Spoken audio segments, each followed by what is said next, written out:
Assalamualaikum warahmatullahi wabarakatuh. Alhamdulillah alladzi arsala rasulahu bil huda wa dinil haqq liyudhhirahu 'ala ad-dini kullih wa kafa billahi shahida. Asyhadu an la ilaha illallah wahdahu la syarika lah wa asyhadu anna Muhammadan 'abduhu wa rasuluh. Allahumma salli wa sallim wa barik wa an'im ala sayyidina Muhammadin wa ala alihi wa sahbihi ajma'in.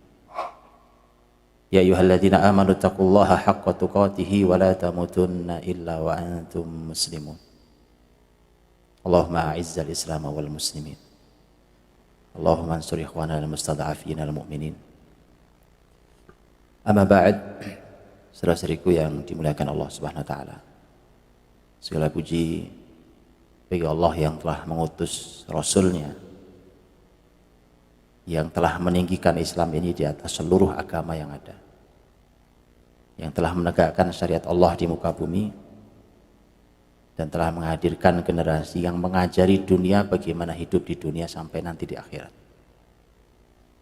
Segala puji bagi Allah yang telah menyadarkan kita kembali bahwa kita perlu kembali kepada masa kebesaran Islam yang dulu.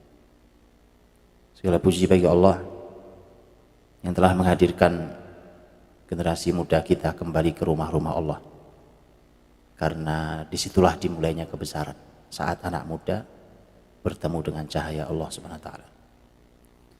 Hadirin rahmati Allah Subhanahu wa taala, hari ini kita akan bicara tentang sumbangsih Islam untuk peradaban dunia. Dan yang sering kita bayangkan kalau bicara tentang sumbangsih untuk peradaban itu, langsung kita membayangkan tentang sesuatu yang sebenarnya posisinya paling rendah. Antum tahu yang paling rendah? Ilmu kimia, matematika, fisika, kedokteran, arsitektur, dan semua itu. Itu paling rendah. Makanya karena paling rendah saya taruh paling belakang bicaranya.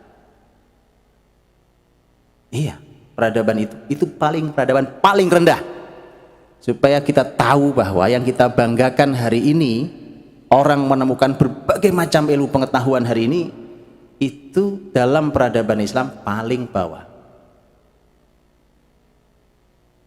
Ya. Kenapa?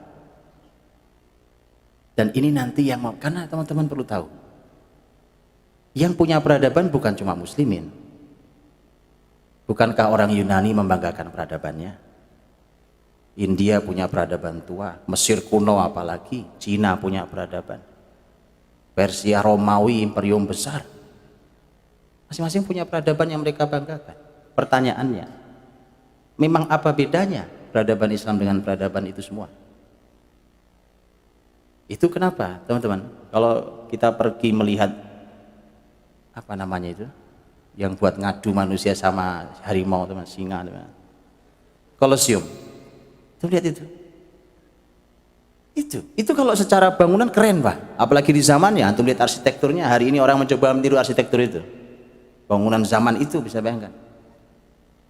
Tapi saat orang dikejar, saat seorang budak kemudian diadu dengan binatang, kemudian yang hadir laki, perempuan, anak kecil, para petinggi negeri, kemudian manusia dikejar sampai mati, dicabik-cabik di depan mata mereka, sampai dibuatkan saluran khusus, saluran darah, supaya aroma anyir darah tidak sampai ke mulut orang-orang mulia itu. Apa itu peradaban?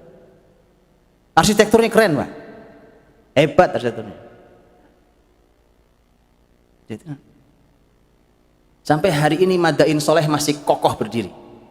Madain Soleh, zaman Nabi Soleh, bayangkan, zaman Nabi Allah Soleh alaihissalam, disebutnya Madain Soleh.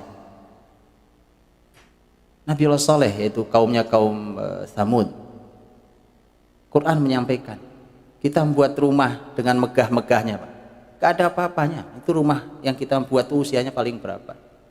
Madain Soleh bikin rumah mahat gunung dipahat. Bukan cuma dibolongi, kalau dibolongi cuma jadi lubang itu terus kemudian orang tinggal di situ, mah orang primitif. Diukir, gunung diukir. Sampai sekarang masih bisa antum lihat kan? Antum lihat fotonya aja minimal kan? Itu bisa lihat. Tapi Allah azab mereka, Allah hancurkan mereka, bahkan dalam rumah mereka sendiri. Apa itu peradaban? Persia Romawi. Persia Romawi. Persia Romawi, begitu zalimnya peradaban itu. Saat ini sudah zaman sahabat Nabi Shallallahu Alaihi Wasallam. Rasul sudah wafat, kemudian masa penaklukan Persia zaman Khalifah Umar bin Khattab radhiyallahu anhu. Saat sudah berhadapan antara dua panglima, Muslimin mengutus salah satunya Rib'i bin Amir, kita semua tahu, bertemu dengan panglima Persia Rustum. Dialog terjadi. Begitu terjadi dialog, dan di antara kalimat yang terkenal, Rib'i bin Amir menyampaikan bahwa kita datang ke sini untuk linukhrijakum min ibadatil ibadi ila ibadati rabbil ibad wa min jawril adyan ila adlil islam wa min dhiqid dunya ila sa'atid dunya wal akhirah. Kami datang ke sini untuk mengeluarkan kalian dari peribadatan kepada hamba kepada peribadatan yang menyembah, yang menciptakan hamba, untuk mengeluarkan kalian dari zalimnya agama-agama untuk menuju keadilan Islam, untuk mengeluarkan kalian dari sempitnya dunia ini menuju luasnya dunia dan akhirat. Dan salah satu kalimat yang menarik adalah, tidaklah kami datang ke sini kecuali karena kezaliman kalian. Anda lihat, kami dihadirkan Allah di sini itu karena kezaliman kalian sendiri. Karena Allah tidak ridho buminya terjadi kezaliman. Rustum sebagai pemimpin, ketika ada muslimin menyampaikan kalimat itu, nanti saya tunjukkan apa cara pandang Persia terhadap muslimin. Rustum itu pernah dengan pasukannya itu masuk ke kampung Persia sendiri, bukan orang lain. Mereka Persia masuk ke kampung Persia. Apa yang dilakukan? Dia zalimi, dia rampas harta orang berhari-hari, dia perkosa wanita. Lama-lama Rustum mikir juga, benar juga itu orang-orang Arab itu. Memang kita ini zalim memang. Tapi Anda perlu tahu, itu Persia itu punya peradaban. Punya peradaban. Mereka bangun bangunan megah-megah, mereka bangun istana, mereka membuat sistem mereka buat, sistem negara mereka buat, dan seterusnya. Mereka membuat aturan di masyarakat ya. Tapi apa itu peradaban? Romawi juga semisal.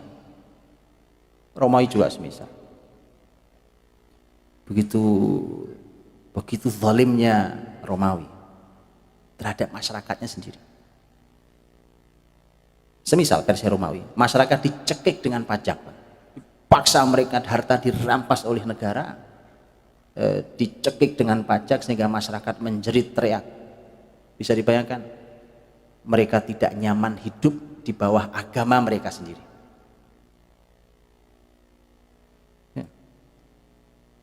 Yunani juga peradaban. Dan antum tahu peradaban Yunani.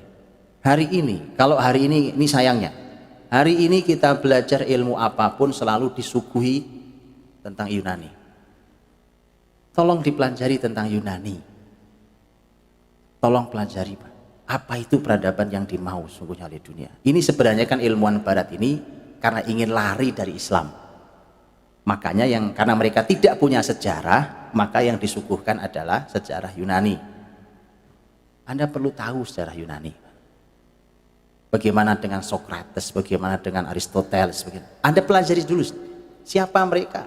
Itu pemikir yang tersingkir dari masyarakatnya.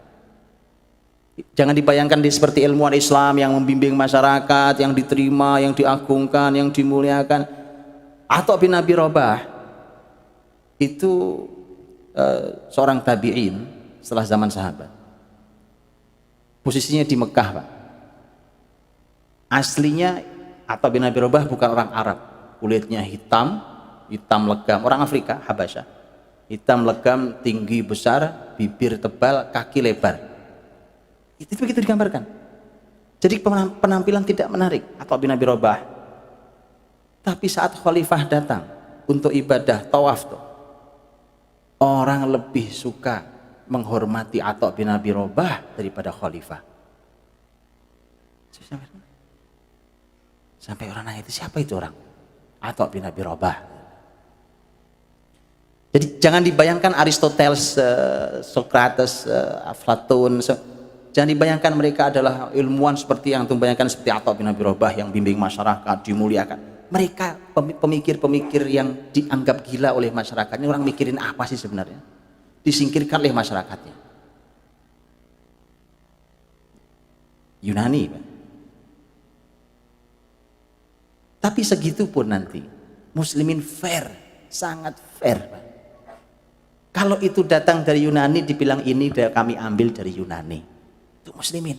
Karena muslimin itu amanah ilmiah. Nanti Anda bandingkan dengan penelitian kedokterannya Ibnu Nafis yang dicuri, digelapkan nama Ibnu Nafis oleh Eropa 4 abad lamanya. Pencuri mereka. Tidak pernah terjadi di kalangan muslimin. Kalau Aristoteles bilang begini, Ibnu Taimiyah bilang, kata Aristoteles, fair, ilmiah, amanah, bukan seperti penelitian Ibnu Nafis. Ibnu Nafis meneliti tentang sirkulasi darah minor. Pertama kali yang menemukan Ibnu Nafis. Beliau bedah, kemudian beliau teliti segala macam sampai beliau gambar, detail gambarnya. Ada tahu? Itu ilmu itu plek diterjemahkan, namanya dibuang. Nggak ada nama Ibnu Nafisnya. Makanya teman-teman hari ini antum baca sebuah ilmu pengetahuan, terus kemudian tulisannya double N, NN. Apa itu? No name. Jangan percaya. Kalau ada ilmu pengetahuan, tulisannya no name, Anda wajib curiga kalau ini ilmu baik, pasti muslimin yang menemukannya. Cuma mereka tidak fair. Karena begitu pengalamannya. 4 abad itu ilmu Ibnu Nafis dicuri, Pak, hilang. Baru belakangan ditemukan, begitu dibandingkan plek persis, cuma diterjemah, bukan penelitian mereka, plek cuma diterjemah penelitiannya Ibnu Nafis oleh mereka. Apa itu peradaban? Karena itu, makanya mereka semua mengklaim punya peradaban. Ternyata peradaban yang dibangun tadi seperti Kolosium tadi itu, gedung mentereng keren. Tapi begitu Anda tanya ini bekas apa, bandingkan dengan gedung yang masih mentereng berdiri gagah dimiliki muslimin, Masjid Qurtuba sebesar-besar itu, Anda boleh tanya isinya apa, betul? Sebagaimana Anda boleh bertanya Kolosium itu dulu buat apa? Itu bangunan-bangunan sangat besar, peradaban muslim besar. Anda boleh tanya isinya apa dulu ini, dibuat untuk apa? Karenanya teman-teman, bicara peradaban itu ada 3 unsur besar. 3 unsur besar. Ini Islam punya. Yang paling rendah, nah ini paling rendah. Ini yang tadi saya cerita, itu paling rendah. Dan wajar namanya peradaban bukan Islam, kemudian yang dibanggakan yang paling rendah karena memang mereka masyarakat rendah. Kalau Islam muslimin itu Allah tinggikan muslimin itu, begitu kan? Ya. Wala takhafu wala tahzanu. Wa antumul a'laun. Kalian tinggi. Kalau ada yang tinggi, kalian paling tinggi. A'la. Kalimat paling tinggi. Itu muslimin. Sehingga muslimin tidak pernah ridho dengan yang rendah. Tak pernah ridho dengan yang rendah. Baik. Apa yang paling rendah itu? Yang paling rendah adalah karya yang berhubungan dengan alam kita ini. Alam yang terlihat ini dengan bumi, matahari, pepohonan, binatang, bulan, matahari, siang, malam, dan seterusnya. fisik manusia ini dengan semuanya. Hal yang berhubungan dengan sifatnya material, alam ini, fisik ini paling rendah. Dalam peradaban Islam paling rendah. Tapi semua akan diurus oleh muslimin. Ada yang lebih tinggi dari itu. Yang lebih tinggi dari itu yaitu peradaban yang berhubungan dengan manusia, interaksi sama kita. Kok bisa gitu, Pak? Iya. Mana yang lebih mulia, manusia atau batu? Mana lebih mulia, manusia atau kucing? Persis, karenanya lebih tinggi posisinya. Secara peradaban pun hasil yang berhubungan tentang interaksi sesama manusia lebih tinggi dari sekedar ngurusi batu, ngurusi binatang, ngurusi tumbuhan, ngurusi matahari, bulan, dan seterusnya. Kan itu semua ilmu nanti kan, ya kan? Ya, nanti menjadi ilmu falak, astronomi, ilmu geologi tentang bumi, tentang kelautan, tentang bahari, tentang tumbuhan, tentang binatang, semua ilmu. Tapi tentu yang lebih mulia dibanding semua itu adalah manusia. Karena Allah berfirman, walaqad karramna bani Adam. Sungguh telah kami muliakan anak cucu Adam, manusia ini. Itu yang Allah muliakan. Laqad khalaqnal insana fi ahsani taqwim. Secara bentuk pun manusia paling baik dibandingkan bentuk yang ada. Itu kenapa nomor 2 adalah peradaban yang berhubungan dengan interaksi sesama manusia. Apa itu contohnya kalau jadi ilmu?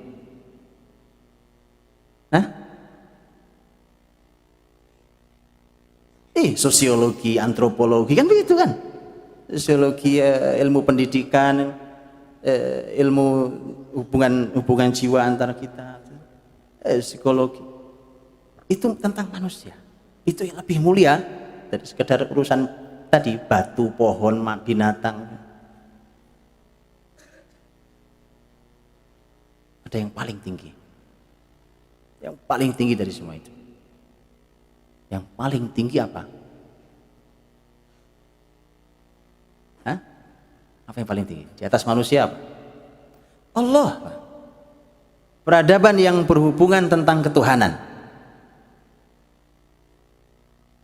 tentang rububiyah, tentang Allah, akhlak manusia dengan Tuhannya. Tadi makanya saya bilang, saya kasih contoh tadi kan, apa indahnya sebuah peradaban membangun gedung luar biasa hanya untuk menyaksikan manusia yang mulia dicabik-cabik oleh harimau, oleh singa. Di mana mulianya? Kemudian ditonton mereka bersorak-sorai sampai kemudian awalnya hanya untuk menghukum budak yang lari, tapi lama-lama mereka ketagihan. Antum lihat ketagihannya? Itu laki perempuan ketagihan menonton kekejian seperti itu. Itu memang masyarakat sakit. Itu nular sampai hari ini. Sampai hari ini lama-lama manusia ini kalau jauh dari syariat, lama-lama dia menikmati sesuatu yang keji. Lama-lama. Masuk akal nggak sih? Wong laki-laki aja nggak masuk akal, Pak. Nonton dengan senang hati. Anda pernah nonton kan film Flora dan Fauna itu, ya kan? Itu harimau makan haknya sendiri, kan makan haknya, dia makan, pokoknya makan apa ya? Kijang gitu pokoknya ya. Anggap itu hak dia makan kijang. Itu aja kita sekarang kita saksikan dia makan manusia, dan kita senang bersorak-sorai. Itu peradaban. Wallahi bukan peradaban. Makanya dengan 3 itu, kalau dia ambil yang hanya bawah, anggap tadi arsitektur, itu paling bawah. Tadi masalah apa tadi? Itu paling bawah. Tapi ternyata dia tidak memuliakan manusia. Tahu dulu Persia itu, teman-teman. Persia itu kalau mau ketemu Kisra itu petinggi Persia. Kalau di Romawi Kaisar. Petinggi Persia. Itu ada aturan jarak untuk bicara dengan Kisra. Kalau Kisra duduk di singgasananya, kurang lebih jarak 5 meter. 5 meter itu dari sini ke pintu itu bukan ya? Bukan ya? Berapa, Pak? Beri sekali lagi. Jarak kurang lebih 5 meter, yang berhak bicara dari jarak 5 meter itu hanya orang sangat dekat, yaitu dukun-dukunnya, tokoh-tokoh spiritual di sekelilingnya, itu yang berhak bicara di situ. Para panglimanya itu jarak 5 meter. Mundur lagi 5 meter ke belakang, kurang lebih dari 10 meter dari Kisra, yang berhak bicara di sana para pedagang, para pengusaha, di sana posisi kalau mau bicara. 10 meter dari sini kemana? Oke. 5 meter lagi ke belakang itu orang lain yang mau bicara, Pak. Anda yang bukan dua-duanya, ya kan, Anda orang asing, tidak tahu dari mana, bicara sana 15 meter dari sini. Tapi Anda tahu cara bicaranya gimana? Bukan cuma jarak. Mulut wajib ditutup, ada alat khusus untuk menutupnya. Anda tahu? Supaya aroma mulut tidak menyakiti Kisra. Peradaban itu peradaban. Istana Kisra megah, Pak, megah sekali. Anda waktu masa Umar bin Khattab radhiyallahu anhu, istana Kisra itu berhasil diambil alih muslimin, ditaklukkan itu. Karena saking mewahnya, karpet ini dikelupas oleh muslimin, Pak. Mewah sekali, dikelupas. Anda tahu dijual, saya lupa angkanya, tapi sangat amat mahal, cuma ngelupas karpet istana Kisra. Peradaban, kalau sisi peradaban, luar biasa. Tapi begitu cara interaksi sama manusia. Apa begitu? Islam tidak pernah ngajari itu. Anda tahu Rasulullah SAW berinteraksi dengan manusia kan? Apa dengan jarak 5 meter dari saya? Coba. Anda orang tidak terhormat, yang kurang terhormat 15 meter di belakang. Siapa Anda? Ya. Begitu teman-teman. Jadi kalau 3 poin ini kemudian hanya diurusi yang satu, berarti dia cuma sukses di satu ini. Oh, dia hebat, Pak, di dunia ini. Iya, dia hebat cuma di situ. Dan itu paling rendah. Kalau dia mulai naik kepada manusia, nah ini antum lihat hari ini. Antum lihat hari ini. Peradaban hari ini coba naik ke manusia. Sejak Yunani dulu, dan rujukan utamanya Yunani. Hari ini dunia barat, rujukan utamanya Yunani ketika bicara tentang manusia. Walau sebenarnya kalau mereka mau, dan ada yang jujur, kalau mereka mau jujur, dan ada yang jujur dari ilmuwan mereka bahwa sumber mereka adalah Islam. Sumber mereka adalah Islam. Mulai bicara tentang manusia, interaksi tentang manusia. Saya pernah baca sebuah tulisan, Pak. Ilmuwan barat hari ini menyesal luar biasa. Mengapa baru abad-abad ini kita buka ilmunya Ibnu Khaldun? Ibnu Khaldun ilmuwan besar Islam sudah berapa abad. Kenapa? Karena lelah mereka membahas tentang ilmu sosial. Ibnu Khaldun sudah jauh-jauh hari bicara tentang ilmu sosial. Dan Anda perlu tahu, apa yang mereka bicarakan itu banyak salahnya. Saya kasih contoh, Pak. Yang bicara tentang manusia, diantaranya ilmu psikologi, bukan? Ilmu yang mencoba memahami tentang jiwa manusia. Jiwa kita, Pak, saya tidak tahu jiwa beliau nih. Saya berteman akrab, tidur sekamar sekalipun dengan beliau, saya tidak tahu jiwa beliau. Hari ini ada ilmu yang mencoba mengangkakan jiwa orang. Dikasih angka, bukan? Makanya suka ada yang nanya, antum bahagia apa sedih? Kalau skala 1 sampai 10, antum bahagia nomor berapa? Coba diangkakan. Psikotes dinilai sekian puluh, sekian ratus. Kasihan, Pak. Kasihan, saya kasihan sekali. Mereka sudah capek-capek neliti, ya kan? Ujungnya bingung sendiri. Mereka itu baru naik satu tangga, sedikit baru naik satu tangga, Pak. Naik satu tangga. Dengan semua teori yang mencoba mengungkap tentang jiwa manusia. Dengan semua sudut pandang, semua tokoh coba dihadirkan. Bicara tentang jiwa manusia. Terus nanti hubungan dengan sesama jiwa manusia. Saya pernah seminar bareng, Pak, dengan seorang profesor psikologi.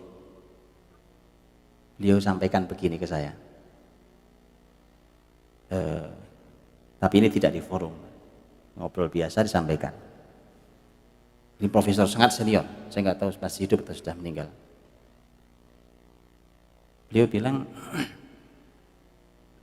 Kami itu Ustadz belajar psikologi, lama-lama kami tidak bisa membedakan ini Tuhan apa iblis. Yang ngomong profesor psikologi, sangat senior di kampus negeri terkenal di Indonesia ini. Jadi sampai tidak, saya bilang kenapa memang Pak? Iya, karena begitu kita pelajari tentang jiwa terus pelajari, lama-lama kita jumpai ada kekuatan besar di balik ini semua. Tapi kami tidak bisa bedakan ini iblis apa Tuhan. Apa nggak ngeri Pak? Itu capaian hasil akhirnya. Loh, iblis sama Tuhan itu bedanya. Aduh, bisa bayangkan itu. Dan sederhana sekali Allah berfirman. Lihat, wa fi anfusikum afala tubsirun. Dan pada jiwa-jiwa kalian, tidakkah kalian mau melihat? Tidakkah kalian mau mempelajarinya? Tidakkah kalian mau menganalisanya? Dan Quran bertebaran bicara tentang jiwa. Tapi karena Quran tidak dijadikan literatur tentang kajian jiwa, maka orang akhirnya ngelantur sana sini Pak. Itu orang baru pengen naik di satu level Pak. Interaksi sama manusia yang tadi, yang tidaknya adalah lebih tinggi daripada benda. Interaksi sama manusia. Interaksi sama manusia, bagaimana berinteraksinya, bagaimana, Anda tahu kota hayalan para filosof. Kota hayalan para filosof ini dipelopori oleh Yunani. Jadi kota hayalan para filosof itu kotanya terdiri dari 3 kasta. Kasta tertinggi adalah kasta pemikir, filosof. Kasta keduanya adalah kasta para tentara, para pedagang, dan kasta yang paling bawah adalah budak. Orang berpikir tentang interaksi manusia tetap nyampenya, nih para filosof yang dibangga-banggakan ini, ujungnya tetap mereka memikirkan di masyarakat ini harus ada budak. Subhanallah. Manusia yang Allah hadirkan. Lihat kalimat Umar bin Khattab dalam waktu jadi pemimpin. Lihat pemimpin Islam Pak. Waktu Umar menegur Amr bin As gara-gara ulah anaknya Amr bin As radhiyallahu anhu majma'in di Mesir. Amr bin As radhiyallahu anhu orang yang dipercaya Umar menjadi gubernur Mesir. Anaknya Amr bin As mukul orang Yahudi. Begitu kan? Yahudi gak terima, jauh-jauh dari Mesir pergi ke Madinah nyari keadilan karena lapor ke Amr bin As, menurut dia percuma, bapaknya ini saya laporin juga percuma. Saya pergi kepada khalifah yang terkenal keadilannya, datang ke Umar. Kata Umar, panggil ke sini, bapaknya berikut anak filosof, yang salah anaknya bapaknya sekalian panggil sini, bapaknya kota hayalan para filosof. Ini dipelopori oleh, kata Nabi, kata Umar kepada orang Yahudi, pukul anaknya, sebagaimana kamu dipukul. Bahkan kalau kau pukul bapaknya pun saya ridho. Lihat kalimat abadi Umar lihat kalimatnya. Umar mengatakan, matasta'badtumun nas wa qad waladathum ummahatuhum ahrara. Sejak kapan kau perbudak manusia? Dulu ibu mereka melahirkan anak-anak mereka dalam keadaan merdeka. Itu Islam, Pak. Jadi orang mikir, filosof mikir, waduh rumit-rumit, anu belajar filsafat tau lah ya, wah mikir udah serius banget. Ujung-ujungnya cuma negeri hayalan mereka itu ada budaknya. Ini peradaban, memperbudak manusia yang lahir dalam keadaan merdeka, dilahirkan ibunya merdeka, Pak. Subhanallah, ya kan? Ayo supaya kita tahu dulu apa itu peradaban tuh. Puncak tertingginya adalah yang bicara tentang Allah Subhanahu wa taala, tentang ketuhanan. Ayo silakan dibandingkan tentang ketuhanan. Tentang ketuhanan. Tuhan versi Persia. Apa itu? Tuhan versi Persia apa? Api, nyembah api. Gara-garanya kalimatnya Zoroaster, salah satu pemikir besar di Persia, ketika dia mikir, lama-lama ketemu Tuhan. Tuhan itu sesuatu yang berkilau di setiap yang menyala. Wah, bahasanya kan dia kelihatannya keren, Pak, itu bahasa itu. Ujungnya nyembah api. Itu Itu cara mereka berpikir tentang Tuhan. Bukankah agama Kristen sekalipun adalah hasil seminar? Tuhan diseminarkan dulu. Kita nyembah apa ya? Apakah Bunda Maria itu Tuhan atau bukan Tuhan kira-kira? Diseminarkan dulu. Diseminarkan. Tuhan diseminarkan. Untuk kita sepakati kita sembah apa? Iya. Mereka punya peradaban, tapi tentang ketuhanan tersesat jauh, Pak. Termasuk dalam hal itu tentang akhlak. Akhlak, Pak. Akhlak kita. Karena nanti akan berhubungan bahkan akhlak kita dengan bukan hanya kita sama manusia, tapi akhlak kita dengan semesta ini. Makanya antum boleh lihat hari ini. Ini gara-gara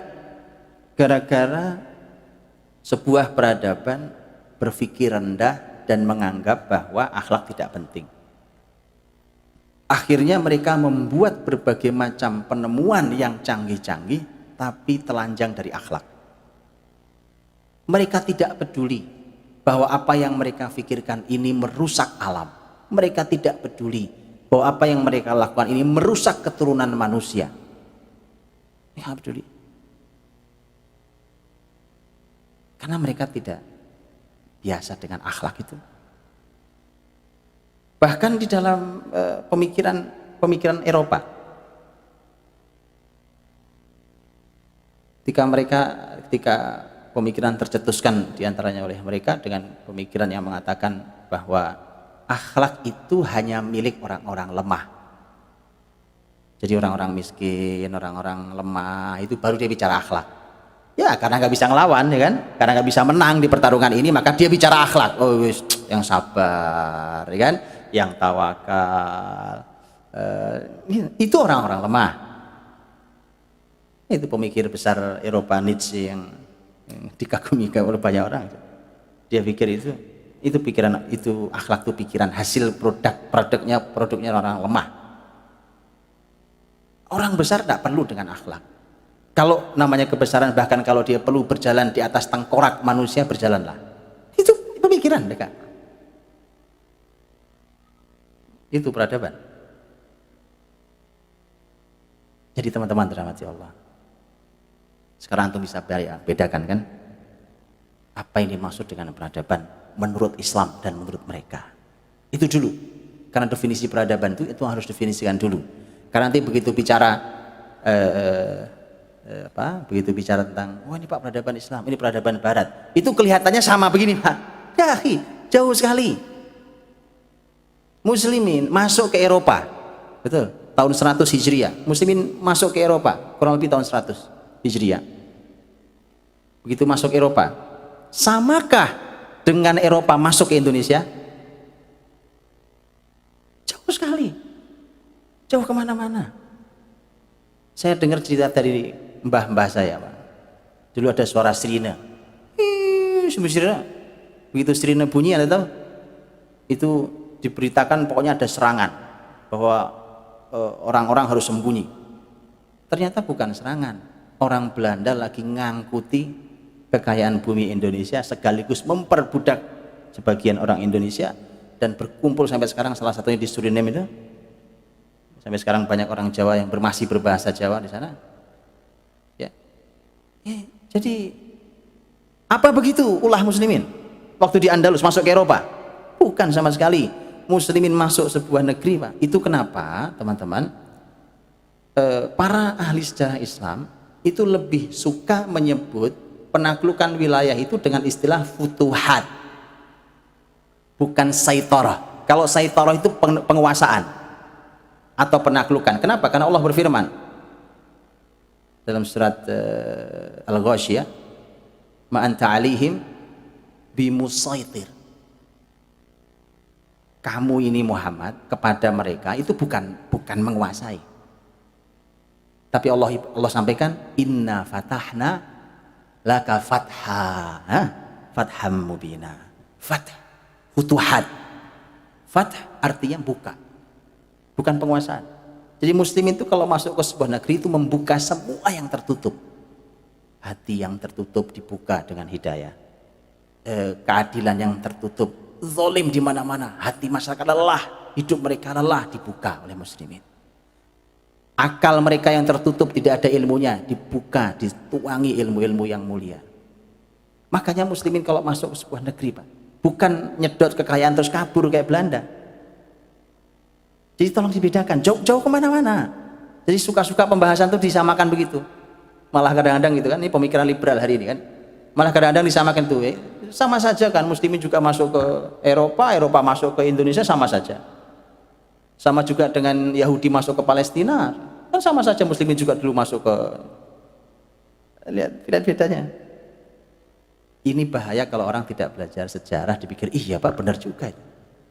Di mana benarnya? Muslimin di Andalus membangkitkan kulit putih hari ini, Eropa dan semua yang ada di Amerika. Muslimin ada di Andalus 8 abad itu membangkitkan yang kita ketahui hari ini tentang Eropa dan Amerika. Belanda di Indonesia ngapain? Membangkitkan. Mana peninggalan Belanda, Pak? Yang antum banggakan? Hukum peninggalan Belanda. Antum bangga sekali. Apa yang mereka tinggalkan? Gustave Le Bon yang seorang pemikir Perancis, dengan jujur dia bilang bahwa peradaban Islam ini adalah peradaban yang mengeluarkan Eropa dari peradaban buas menuju peradaban manusia. Muslimin adalah guru kita semua. Kalimat ini apa? Kan kalau yang ngaku musuh itu paling fair, Pak. Yang ngaku bukan, kalau muslimin yang ngomong mungkin wah itu karena Anda muslim. Ini yang ngomong bukan muslim. Mereka adalah guru kita semua. Ya, dan sesungguhnya Eropa berhutang terhadap muslimin, hutang jasa pada muslimin. Muslimin masuk ke sebuah negeri, Pak, itu membuka, membangun, mengajari, membimbing, memakmurkan, mengembangkan. Itu kan itu perintah Allah. Bahkan muslimin siap mati membela negeri itu dan meninggal di situ untuk bela negeri itu. Nah, jadi hadirin rahmati Allah, ini tiga tingkat tentang peradaban itu, karena sesungguhnya supaya kita tahu dulu bahwa Islam kalau bicara tentang peradaban itu benar-benar beradab, dan ini semuanya karena berawal dari Rasul Muhammad SAW. Karenanya tidak ada peradaban Islam ke depan ini tanpa kembali ke Rasul.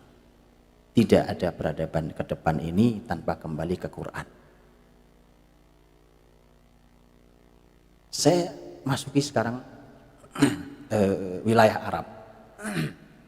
Dari sudah keliling kemana-mana belum sempat kita sebut Arab. Kenapa disebut Arab? Kita akan sebut Arab karena Quran ini berbahasa Arab, Rasul dari Arab. Pertama kali wahyu hadir untuk masyarakat Arab, walaupun Islam bukan agama Arab. Ya, Arab, Jazirah Arab itu jazirah yang tidak menarik bagi peradaban besar Persia dan Romawi saat itu. Yang menarik cuma yang bagian buntut belakang selatan, Yaman. Bagian selatan, paling selatan itu Yaman, itu menarik. Kenapa menarik? Karena subur. Tapi yang tengah sampai sekarang pun masih padang pasir. Sebesar-besar itu padang pasir. Sekarang menarik kalau sekarang karena ada minyak. Jadi peradaban jahiliyah itu sama, Pak. Sama, kalau dulu menarik karena Yaman, subur. Sekarang padang pasir Timur Tengah menarik karena nggak lebih dari keinginan syahwani rendah. Nggak lebih dari itu.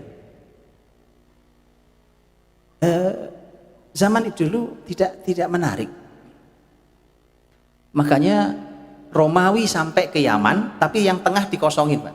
Gak minat Romawi ngambil, nyusahin doang ini wilayah, ya kan? Persia ke selatan sampai ke Cina, Pak. lewat itu sampai ke India, Pakistan, sampai Cina, dilewati di Jazirah Arab. Gak minat mereka. Tapi Anda tahu, justru Allah hadirkan cahaya Islam dan Rasulnya di tempat yang tidak dilirik itu. Supaya apa? Ada banyak kajian menarik para ahli ilmu. Saya sampaikan salah satunya. Supaya nanti dan hari ini serta kapanpun dunia tidak bicara bahwa kebesaran wilayah Arab yang kemudian orang Arab menyebar ke berbagai wilayah itu adalah karena hanya melanjutkan kebesaran peradaban sebelumnya. Karena aslinya Arab itu gak ada apa-apanya. Gak ada apa-apanya, nol. Ketika tidak ada apa-apanya, kok kemudian mereka sangat beradab, mereka menjadi pemimpin bumi, maka tidak ada jawaban kecuali ini hasil syariat Allah. Jadi kita lihat detailnya, Pak. Kita lihat detailnya.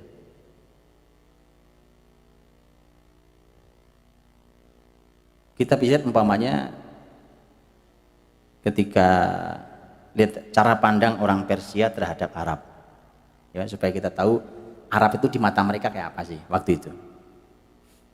Muslimin dengan mujahid, dengan para mujahidnya yang luar biasa itu datang ke mereka mendakwahkan Islam. Ayo terima Islam, kalau enggak bayar jizyah, kalau enggak kita perang. Begitu aturannya.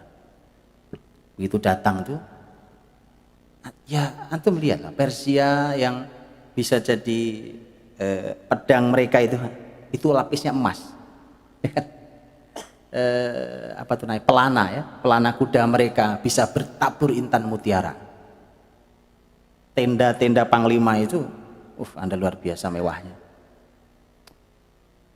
Muslimin datang dengan pakaian yang kasar, kadang tipis berdebu, kadang, ya kan, namanya padang pasir, Pak. Datang tiba-tiba mengatakan aslim taslam, masuk Islamlah kamu akan selamat. Orang Persia ketawa, Pak. Bangsa Arab, bangsa lapar, ngapain ke sini?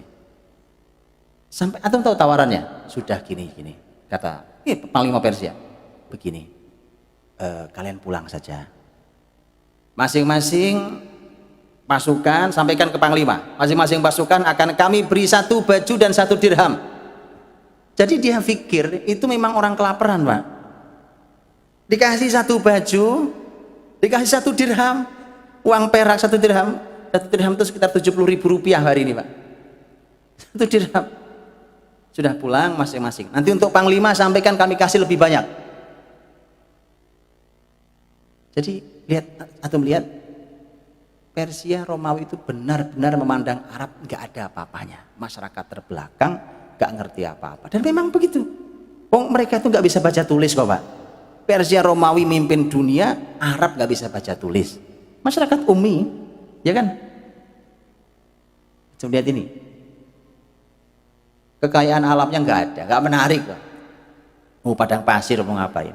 Nggak menarik. Kalau antum mau melihat tentang kecerdasan mereka, akal mereka, lihat saya bacakan kalimat sahabat yang kemudian mendapat hidayah Allah, kemudian lihat bertutur tentang masa lalunya. Lihat, Pak. Lihat, dengarkan ini. Ini kira-kira akal orang cerdas apa akal kayak gimana? Kami kalau mengadakan perjalanan rame-rame, maka kami bawa Tuhan kami. Kalau ternyata kadang-kadang dibuat dari makanan, sebenarnya antum tahu ya. Kalau lapar ya dimakan Tuhannya. Nanti kalau Tuhan ternyata tidak bisa dibawa, maka kami jalan. Begitu kami jalan, batu apapun yang kami temukan, maka kami ambil jadi Tuhan. Kami bawa. Kalau kami jalan lagi, kok menemukan batu yang lebih menarik, Tuhan ini kami letakkan, kami ganti Tuhannya. Kira-kira orang pinter apa orang kalah? Itu Arab aslinya, Pak. Arab aslinya. Supaya tahu. Jadi itu penuturan para sahabat. Kan itu semua tahu kan? Amr bin Jamuh radhiyallahu anhu, sahabat Nabi SAW, yang mengenang saat dulu waktu masih kafir, masih jahiliyah. Punya Tuhan beberapa biji Tuhannya, dikasih minyak wangi, di ini patung ya, disembah-sembah. Karena anaknya sudah masuk Islam, Tuhan diikat sama anaknya, dibuang tempat sampah dan seterusnya. gitu ya. Sampai akhirnya dia bersihkan, dibalikin lagi terus itu sampai akhirnya jengkel. Masa tiap hari bersihin Tuhan dari kotoran. Ada seorang sahabat lagi bertutur di pagi hari bersama Nabi Shallallahu Alaihi Wasallam, kemudian menertawakan kejahilian masa lalunya dan mensyukuri hidayahnya. Dia punya Tuhan dua. Suatu saat ada musang kencing di atas kepala Tuhannya.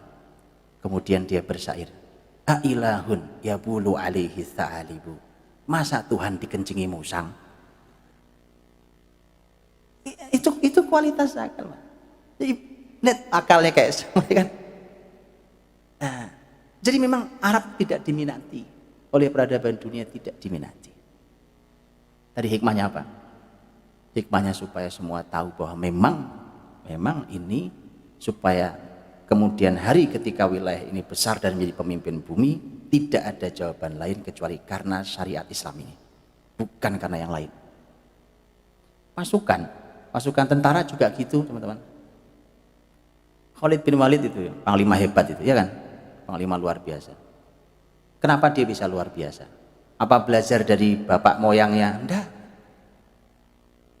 Quraisy itu kalau perang, Quraisy itu Arab yang paling disegani, ditakuti karena kekuatan dan kemuliaan mereka. Tapi segitu pun kalau mereka perang, itu strateginya namanya karwafar. Karwafar itu pokoknya lari sono, lari sini, karwafar. Juga pakai strategi.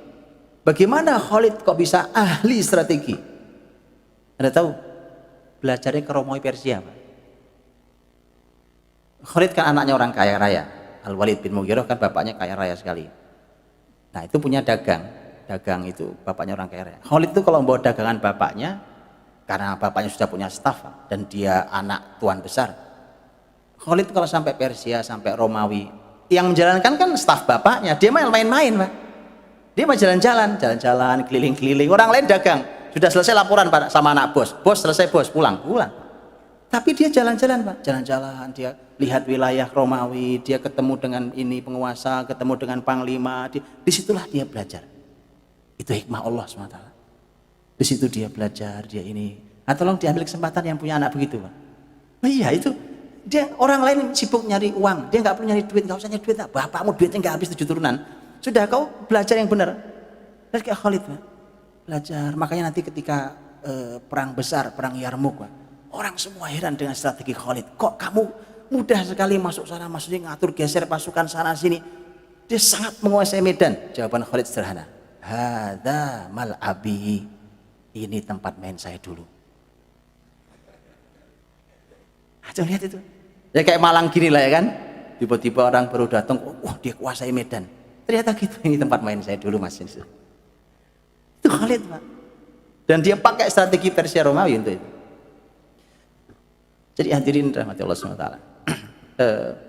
Islam dengan peradaban ini, peradaban tertingginya adalah ketika mereka mengenal Allah Subhanahu Wa Taala.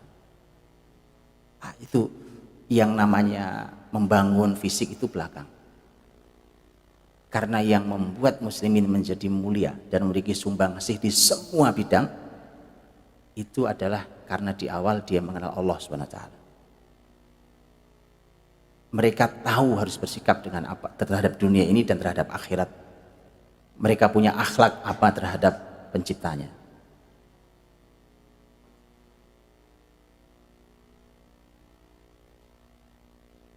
Dan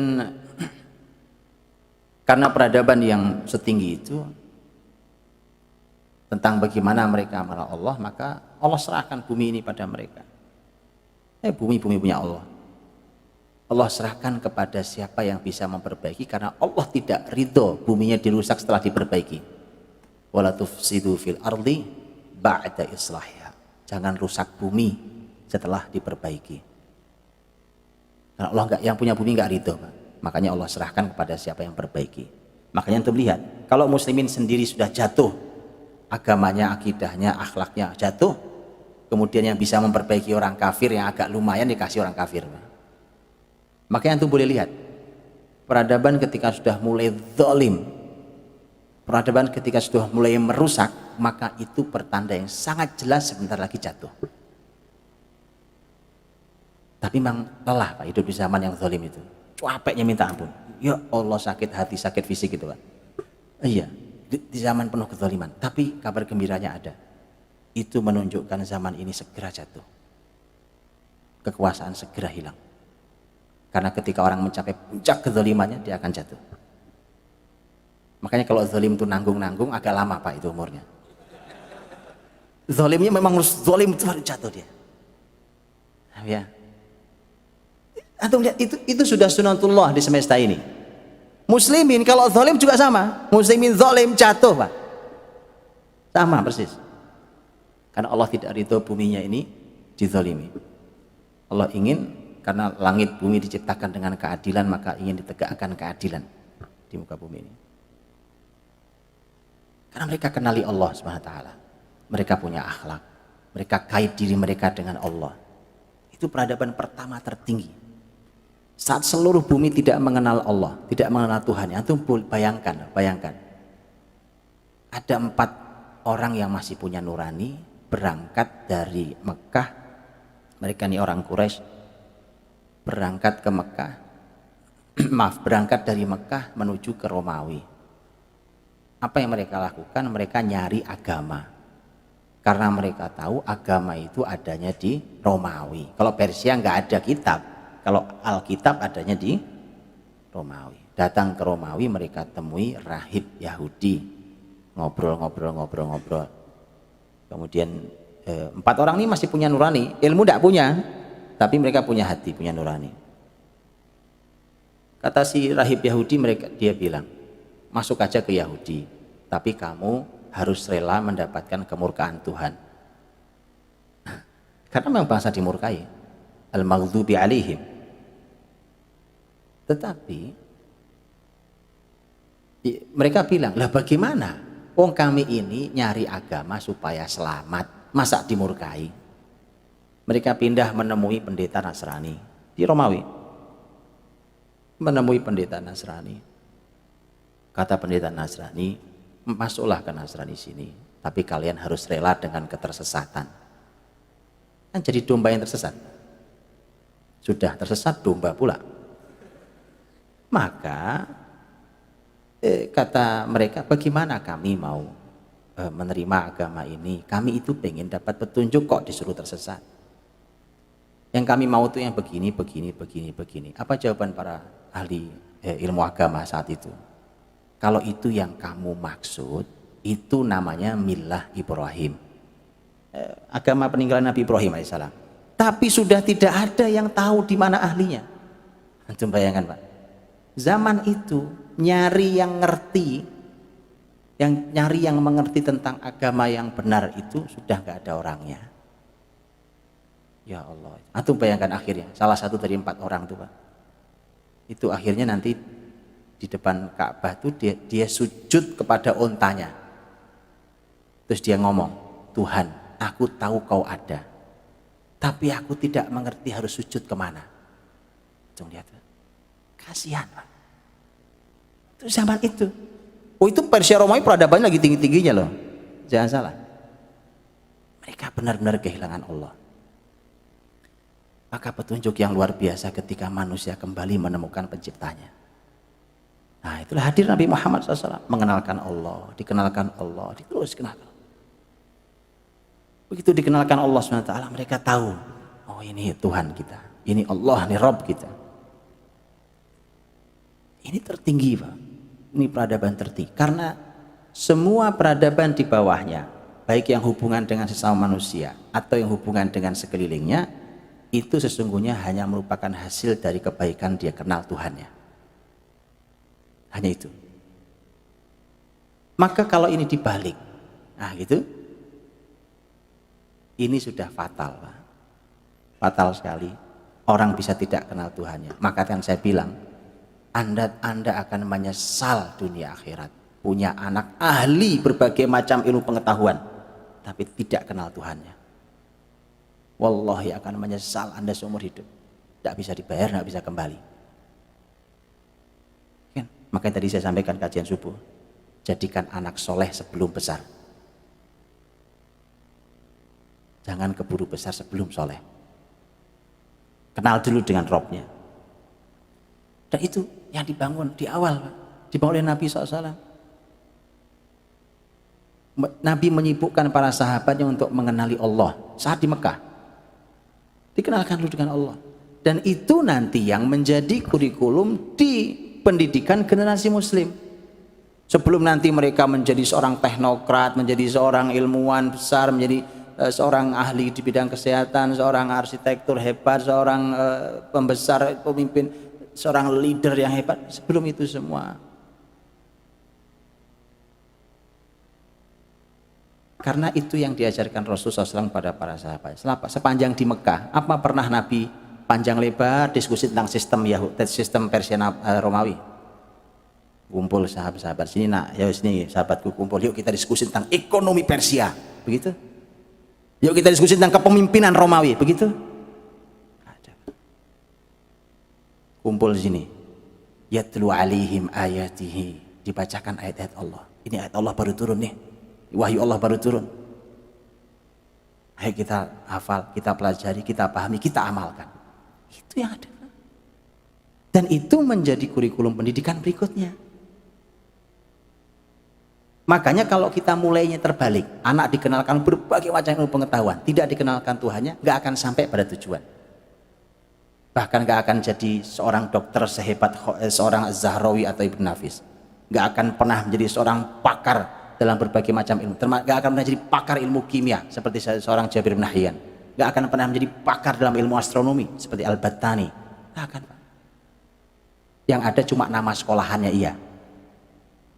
Nama sekolahnya keren-keren. Saya bilang ketika saya diminta masukan, apa masukannya Ustaz? Saya bilang nama sekolah antum sudah keren, diambil dari ilmuwan besar Islam. Cuma saya minta satu saja, tolong pelajari proses bagaimana lahir orang besar ini. Jangan cuma dilihat hasil akhirnya. Hasil akhirnya seorang matematika, ahli matematika, seorang ahli astronomi, ahli geologi, ahli ilmu geografi, itu hasil akhir. Nggak akan lahir seperti itu kalau Anda nggak pakai Al-Biruni umpamanya. Orang pakar dalam berbagai macam ilmu Al-Biruni. Bukan cuma nama dia, tapi memang ada prosesnya. Dimulai semua dari mengenali Rabbnya, mengenali Allah dulu. Dikenalkan dengan Allah yang menciptakan ini. Masalahnya nanti sumber segala ilmu ada di Quran loh masalahnya. Bukan Allah yang menciptakan semesta ini. Allah sediakan ilmu untuk manusia. Dan Allah membukakan ilmu bagi setiap zaman sesuai dengan kebutuhan zaman itu. Jadi kalau hari ini orang pakai pesawat, kemudian zaman Rasul nggak ada pesawat, itu bukan karena hebatnya zaman ini. Karena memang zaman ini perlu pesawat. Zaman Nabi nggak perlu pesawat. Sekarang kita komunikasi pakai alat, bukan? Karena kita perlu alat ini komunikasi. Zaman dulu nggak perlu pakai alat, komunikasi lancar jaya. Tidak ada masalah. Sekarang kita pakai alat komunikasi, sering miskomunikasi. Jadi memang kita, Allah Maha tahu, zaman ini zaman yang perlu ini semua. Jadi Allah bukakan ilmu berdasarkan zaman yang ada. Baik, teman-teman rahmati Allah. Setelah mereka kenali Robnya, maka nanti lihat peradaban tinggi, manusia kenal dengan Robnya, itu peradaban tertinggi sekali lagi. Setelah itu maka ada peradaban yang dari peradaban itu lahir berbagai macam ilmu pengetahuan dan berbagai macam penemuan, yaitu interaksi sama manusia yang berhubungan dengan manusia, baik jiwa manusia atau interaksi sosial mereka. Ini peradaban tinggi. Saya kasihan sebenarnya hari ini anak-anak sosial, anak-anak sos, Pak. Anak sos itu suka diimage-kan lebih rendah daripada MIPA.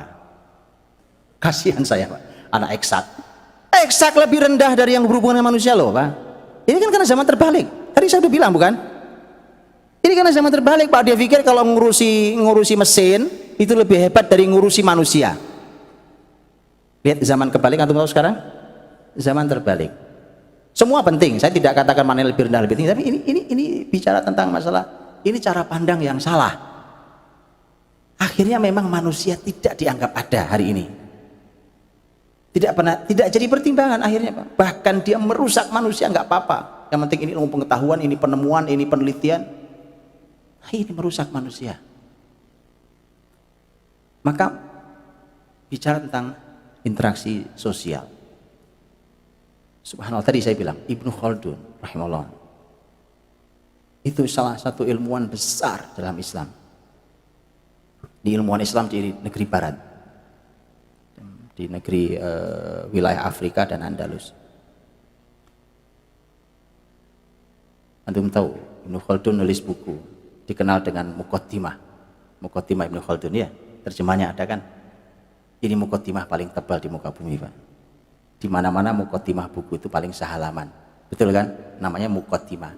Ini Muqaddimah segini tebalnya, Pak. Kenapa disebut Muqaddimah? Anda tahu kenapa disebut Muqaddimah? Yes, betul Ustaz. Ibnu Khaldun memuqaddimai semua ilmu. Allah, bentuk buka, Pak. Semua ilmu di sini muqaddimahnya. Buka dulu di sini. Anda pengen tahu ilmu itu seperti apa, nanti di sini muqaddimahnya. Ada orang ensiklopedi ilmunya, Pak. Memang dulu ilmuwan Islam itu ensiklopedi, Pak. Beda dengan profesor hari ini. Mohon maaf, Pak Profesor. Profesor hari ini kan profesor di subbab ilmu. Kalau dulu ensiklopedi, Pak. Baru disebut ala-alama. Itu sudah beda lagi. Memang beda peradaban Islam. Yang akan kita kembalikan itu peradaban yang Islam ini. Yang hari ini harus dikoreksi, kita koreksi saja. Karena akan dikembalikan adalah peradaban Islam di generasi kita. Kalau tidak zaman kita, zaman anak cucu kita. Jadi Ibnu Khaldun, Pak, umpamanya beliau bicara tentang ilmu sosial, interaksi manusia. Beliau buat kaidahnya. Dia tuh bagaimana sama manusia. Bagaimana interaksi sosial ini. Yang tadi saya bilang, ilmuwan hari ini nyesal kenapa terlambat buka bukunya Ibnu Khaldun. Kalau buka buku itu kan nggak capek-capek neliti, Pak. Yang ujung-ujungnya juga belum tentu benar semua. Ibnu Khaldun rahimahullah ta'ala. Dan Islam ini semua kaidahnya dari Rabb, dari Allah. Makanya kenali dulu Allah. Nanti akan ketemu, tahu cara interaksi dengan manusia. Tadi saya contohkan tentang perbudakan apa segala macam. Tidak diizinkan memperbudak manusia. Manusia dilahirkan merdeka, tidak ada kasta dalam Islam. Bahkan Nabi dalam khutbah jelas, la fadla li arabi ala ajami illa bitaqwallah. Gak ada bedanya Arab sama non Arab. Nabi yang bicara, kecuali takwa pada Allah. Antum tahu human rights? Dia dipikir Eropa sekarang ngomong duluan. Gitu-gitu kita percaya juga ngomong gituan, Pak. Mereka bicara human rights tentang hak asasi manusia, kemudian kita pikir wah ini luar biasa. Apanya yang luar biasa? Anda itu terlambat jauh, sudah itu mendefinisikannya banyak yang salah. Prakteknya lebih fatal. Gimana hak asasi manusia, Pak? Mana asasi manusia? Kalau Anda tuh tahu semua, kalau Muslim yang berbuat, Masya Allah, dijepit, ditekan, tapi orang kafir berbuat terserah dia. Mana human rights? Ya kan? Ada tahu Islam berinteraksi dengan Yahudi Nasrani. Anda lihat, Pak, kesaksian salah satu ilmuwan besar Eropa, non Muslim, dia bilang kalau Muslimin berinteraksi dengan cara Eropa seperti Eropa berinteraksi di akhir kepemimpinan Andalus, maka tidak ada Yahudi Nasrani yang tersisa saat Muslimin berkuasa. Kalau cara berkuasanya seperti itu, tapi tidak, Pak. Di bawah kepemimpinan besar Muslimin, Yahudi beribadah dengan nyaman, Nasrani beribadah dengan nyaman. Kenapa? Loh, Rasul, lihat sabda Nabi, lihat kata Nabi, man qatala mu'ahadan kuntu hajijahu yaumal qiyamah. Siapa yang membunuh seorang mu'ahad itu orang kafir yang terikat perjanjian di negeri muslim bayar jizyah, itu namanya mu'ahad. Yang membunuh orang kafir yang seperti itu, maka nanti kata Nabi akan berhadapan dengan aku di hari kiamat. Nabi membela orang kafir untuk berhadapan dengan muslim yang membunuh orang kafir itu. Coba antum lihat, ada peradaban seperti itu. Dan itu contoh di peradaban muslimin banyak sekali, Pak. Banyak sekali. Dari sejak zaman sahabat Nabi SAW, Umar bin Khattab radhiyallahu anhu. Umar bin Khattab radhiyallahu anhu masuk ke negeri Syam, menerima kunci Aqsa. Ya kan? Kemudian Umar bin Khattab radhiyallahu anhu begitu beliau menerima itu, beliau buat kebijakan-kebijakan. Bahkan Umar bin Khattab mengizinkan untuk sebagian tempat itu tidak dihabisi semua untuk masjid. Sebagian tempat dipersilahkan untuk masyarakat Nasrani beribadah versi agama mereka di gedung itu. Di zaman Umar. Hanya saja Umar punya aturan. Itu punya aturan. Ya, aturan-aturan dibuat. Umpamanya aturannya tidak boleh membunyikan lonceng di luar, tidak boleh memakai salib di luar, segala macam itu, tidak boleh ada salib yang terlihat. Kenapa? Karena ini bicara tentang menjaga generasi muslim. Jangan sampai akidah mereka goyah gara-gara itu. Yang penting dibuat aturan, tapi nyaman, silakan nyaman beribadah. Kalian tahu juga Muhammad Al-Fatih kan? Muhammad Al-Fatih, Masya Allah. Begitu ditaklukkan Konstantinopel, itu dari mulai pendeta sampai masyarakat gemeteran Pak di dalam gereja Hagia Sophia. Gemetar mereka Pak. Kenapa? Karena mereka membayangkan betapa kejamnya. Karena berantem, perang antar sama-sama Kristen. Karena Kristen Konstantinopel Ortodoks, Kristen Roma ada Kristen Katolik. Itu perang sama-sama Kristen saja kejamnya luar biasa. Sekarang bagaimana ini Muslim yang datang? Beda banget agamanya. Mereka membayangkan habis kita dibantai di ruangan ini. Saya Muhammad Al-Fatih umumkan. Kata Muhammad Al-Fatih, kalian tidak ada yang menyentuh dengan keburukan. Artinya kalian nggak akan disakiti. Silahkan, yang mau tinggal di negeri ini dengan aman. Yang mau meninggalkan negeri ini kami antar sampai negerinya dengan aman. Antum lihat itu. Terus tiba-tiba hari ini orang bicara tentang perdamaian, tentang tiba-tiba kemudian muslimin mendapatkan jatah teroris. Itu pakai logika apa? Kalau Anda mau teroris, pergilah ke negeri Andalus, Pak. Saat muslimin tadi saya katakan, saat muslimin 1492 Masehi habis muslimin di Andalus. Anda boleh lihat, Pak. Itu asli terorisme. Orang pegang mushaf mati, Pak. Pegang mushaf Quran mati. Disiksa. Orang punya nama kan terserah kita punya nama ya kan? Apa antum pernah di Indonesia pernah ada aturan tidak? Nama orang Kristen siapapun namanya ganti dengan nama Muslim. Pernah begitu? Pernah ada aturan itu? Gak ada. Pak Johannes, Pak Philip, Pak apa ganti namanya Abdullah, Muhammad. Ada begitu? Gak ada, Pak. Antum kalau baca sejarah Andalus di atas tahun 1500, antum akan menjumpai ada nama-nama bukan Islam, nama Spanyol, tapi Muslim ternyata. Itu kenapa? Karena bahkan nama pun tidak boleh menggunakan Arab. Itu teror betulan. Ya, kalau antum baca kisahnya seorang tokoh besar, Muhammad bin Abdul Rafi al-Andalusi, dalam sejarahnya dengan ayahnya dahsyat. Bagaimana ayahnya menyembunyikan hanya mushaf. Ya, kita baca percucuran air mata itu, Pak. Itu di atas tahun 1500 Masehi. Nah, interaksi sama manusia Islam sangat memuliakan, menghormati. Karena contohnya Rasul, Yahudi Bani Qainuqa, mereka punya pasar di samping Masjid Nabawi yang sekarang itu dulu, ya zaman Rasul. Biasa kok. Bahkan muslimin jual beli di pasar itu ya nggak apa-apa. Jual beli di pasar muslimin. Sampai muslimin punya pasar sendiri. Yang tidak ada di pasar muslimin ya adanya di pasar Yahudi, ambil dari sana. Nggak masalah. Tidaklah pasar itu ditutup karena ulah Yahudi sendiri. Kalau Nabi masih ya Pak berdampingan dengan Yahudi, ayo. Oh, Nabi punya perjanjian kan dengan mereka. Yuk hidup bersama, hidup damai di sini, kita jaga sama-sama negeri ini. Tapi begitulah orang kafir tuh, Pak. Bikin perjanjian, mereka langgar sendiri. Kalau sudah mereka langgar, sudah nggak ada yang punya aturan, terserah dia. Nah, itu bedanya. Adapun Muslim mengajari, Masya Allah, interaksi dengan sesama manusia sampai seperti itunya. Karena saking Islam itu inginnya damai sesuai dengan namanya Islam. Apa artinya? Selamat, Pak. Selamat, salam, damai. Jadi agama kedamaian itu ini sebenarnya. Ini agama damai. Jangan dibalik.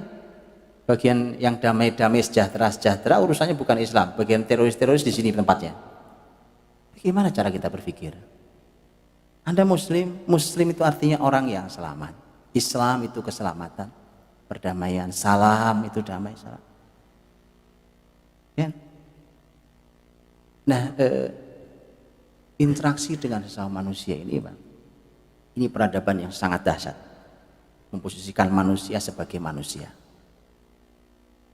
Mereka bukan barang, mereka bukan binatang, mereka dimuliakan. Bahkan berbicara tadi, bicara tentang masalah minoritas. Ini masyarakat minoritas kan. Contoh masyarakat minoritas. Minoritas itu bukan hanya masalah agama. Kadang-kadang minoritas ras. Di kalangan para sahabat Nabi Shallallahu Alaihi Wasallam lebih banyak masyarakat Arab. Tetapi ada sebagian sahabat yang bukan Arab, bukan? Ya, bukan Arab. Tapi subhanallah, perlakuan itu begitu mulianya. Salman Al-Farisi orang Persia, Bilal bin Rabah orang Habasyah, begitu kan?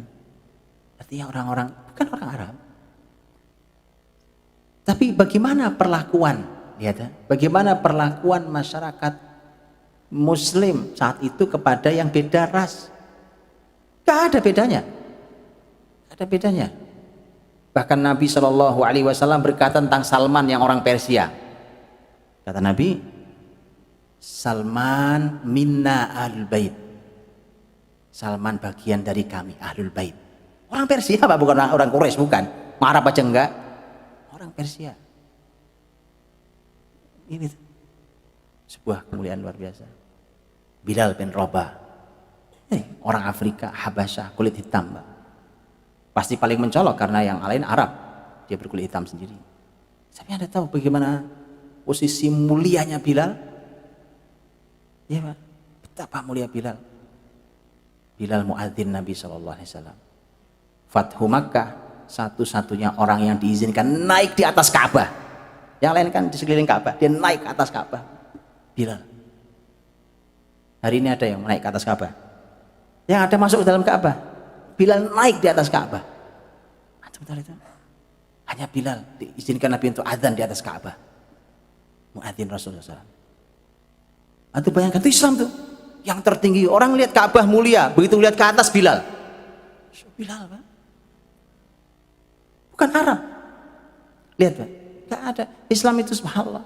Antum apapun bentuk kulitnya, bentuk matanya, ras dari mana, saudara saya antum Muslim. Itu Islam. Beda. Antum baca sejarah tadi, Andalus yang Muslimin dipaksa untuk masuk Kristen. Dipaksa. Dikenal dengan Murskin. Itu masyarakat Muslim dipaksa masuk Kristen. Mereka terpaksa masuk Kristen pun tetap diperlakukan sebagai masyarakat kedua. Padahal agamanya sudah ngikuti, iya, masuk Kristen, iya wes masuk Kristen karena dipaksa. Sudah ke gereja, iya, ikut ibadah agama mereka, iya, tapi diperlakukan tetap nomor dua. Dalam Islam nggak ada. Antum syahadat sekarang juga antum sama dengan saya. Itu peradaban tinggi, tinggi. Mulia sekali. Ya, tadi Bilal contohnya. Mulia sekali. Bilal azan, Bilal muadzin azan misalnya. Ya Allah, betapa tingginya mulianya Bilal itu. Itu kalau Bilal azan misalnya. Madinah pernah merindukan Bilal. Karena di zaman Khalifah Abu Bakar Bilal meninggal. Di zaman Abu Bakar Bilal pergi, bukan meninggal. Pergi ke negeri Syam. Pindah ke negeri Syam maksud saya. Pindah ke negeri Syam. Setelah dialog panjang dengan Abu Bakar, aslinya Abu Bakar keberatan, tetapi Bilal tetap ingin pergi ke negeri Syam, tinggal di negeri Syam karena negeri Syam juga negeri luar biasa, banyak para sahabat ditugaskan di sana. Abu Bakar maunya kamu tetap azan di sini, muadzin kami tak tergantikan. Ternyata setelah dialog dan Abu Bakar mengizinkan. Suatu hari Bilal berkunjung ke Madinah. Karena berkunjung ke Madinah, Bilal adzan. Sholat tiba, Bilal adzan. Semua orang berhenti beraktivitas. Mereka bilang, ini suara Bilal. Semua menangis, Pak. Itu ajaib. Semua menangis. Mereka rindu suara Bilal. Itu peradaban Islam. Bilal hanya orang berkulit hitam, Pak. Tapi ini orang mulia. Ya, Bilal adzan.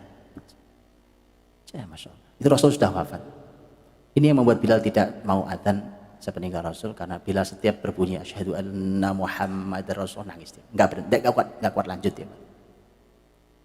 Rasul berbaring istirahat di dekat di Masjid Nabawi.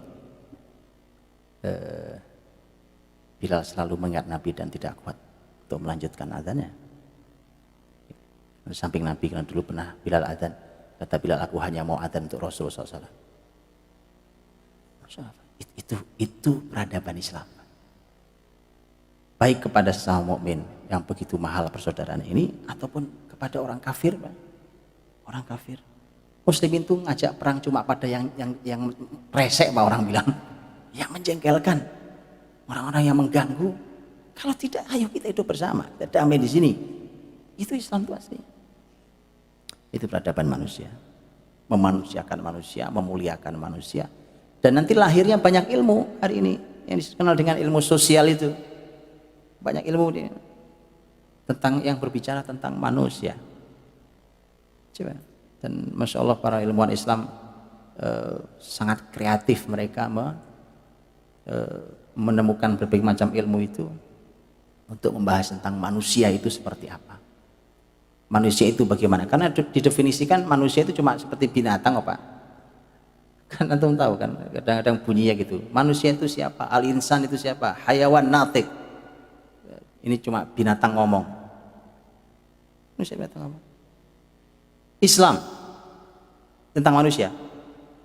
Bagaimana tentang wanita? Masya Allah, wanita ini Pak dizolimi sepanjang zaman. Sampai hari ini. Mereka hanya mulia saat Islam memimpin bumi. Sampai para ilmuwan itu dulu seminar, pertemuan, workshop apapun namanya Pak. Di zaman Eropa itu rapat tentang untuk menentukan wanita itu sebenarnya makhluk apa. Antum tahu salah satu kesimpulannya? Ada beberapa kesimpulan. Salah satu kesimpulannya, dia manusia tapi tanpa jiwa. Dia raga tanpa jiwa. Apalah ini, apalah coba. Wanita dihina sampai serendah itu. Ya.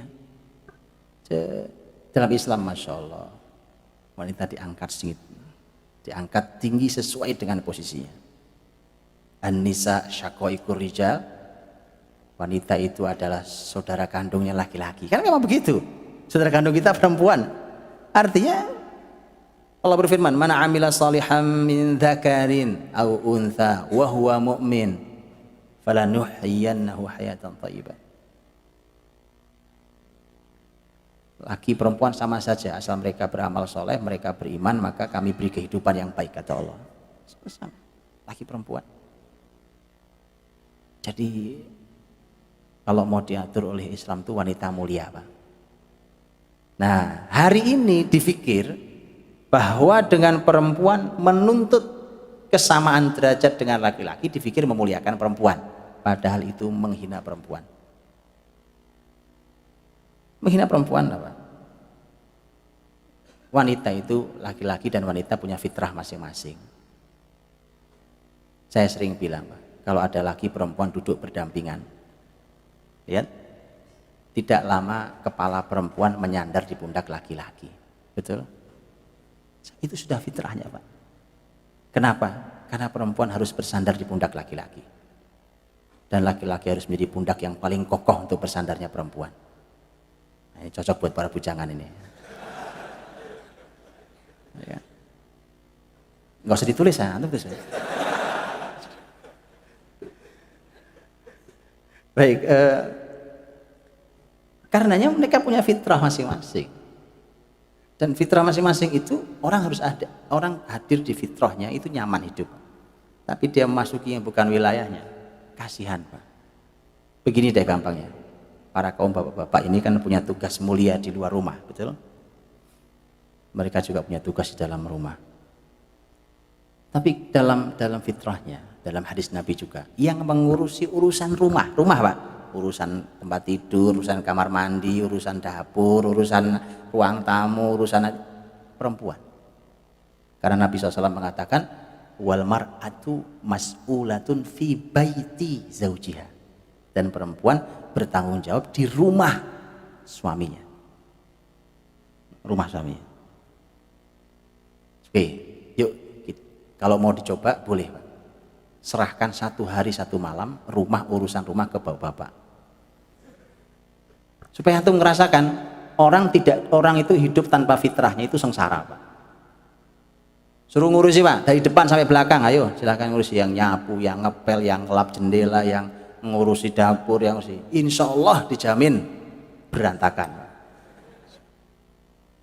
Itu baru sehari. Bagaimana kalau sebulan? Sekarang perempuan Pak, fitrahnya tadi di rumah suaminya. Tiba-tiba dia harus keluar keluyuran di jalan, terpapar matahari, kelelahan luar biasa, kemacetan, pulang malam hari, udara malam yang tidak sehat, jarang ketemu anak-anaknya. Wallahi mereka kehilangan fitrahnya Pak. Kasihan Pak.